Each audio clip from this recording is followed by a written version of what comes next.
Back to business and back to Ken Fisher, CEO at Fisher Investment, staying with us live out of San Francisco. Ken, you were telling me offline a few seconds ago that basically, you think everybody's just a little bit too bearish, and you see good reasons to be where you are that is bullish. Where do you see the pockets of strength?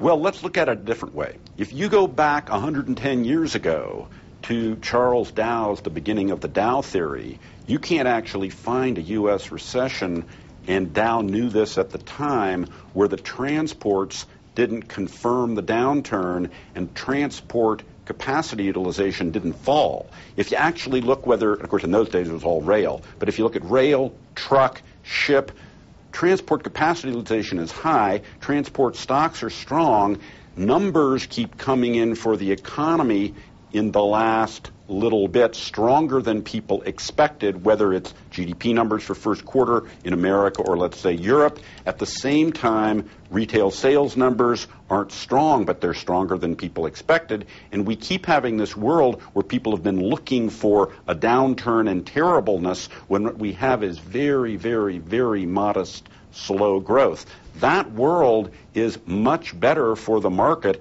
People are pessimistic, but people get tired of being pessimistic after a while, and this will bounce back. The news about consumer sentiment, work I did years ago, shows consumer sentiment is a coincident and lagging indicator, not a leading indicator. It fatigues and goes away.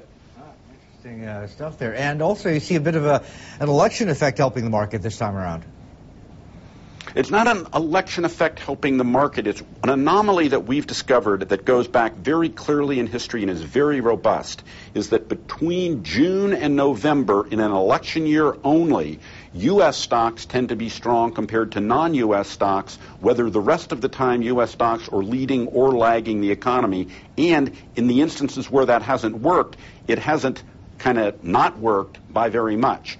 It's a very robust series, so my view is in the period immediately ahead, you really want to be focused as much as you can in the short term on trying to overweight America in a world that's otherwise sort of biased to be non-U.S. based. Okay, let's put it all together, everything you've said so far, and talk about where you're putting your money.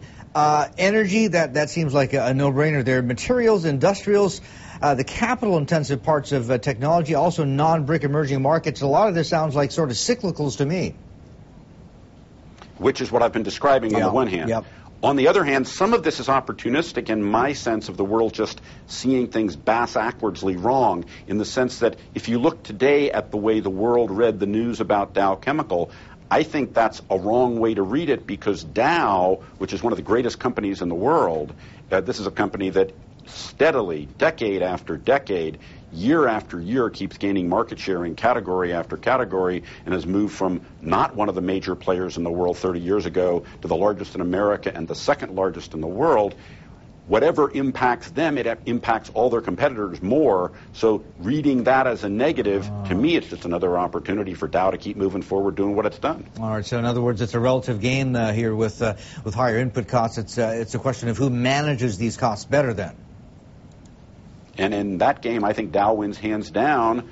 They're just really the masters at doing that in their field, but this goes back into, again, the notion of materials and industrials and all the things that we've talked about before. Okay, that's Dow Chemical. You also like Franklin Resources and also Merck.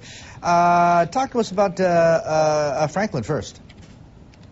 Well, first, Franklin's just a simple play. The market goes up, their revenue goes up. If people aren't expecting the market to go up and their revenue goes up, Ben should be exceptionally strong. If you just take the category of asset management where you've got a lot of equity exposure, all you got to do is see equities do better than people think, and those stocks should do much better than people think. There's just a natural form of leverage there.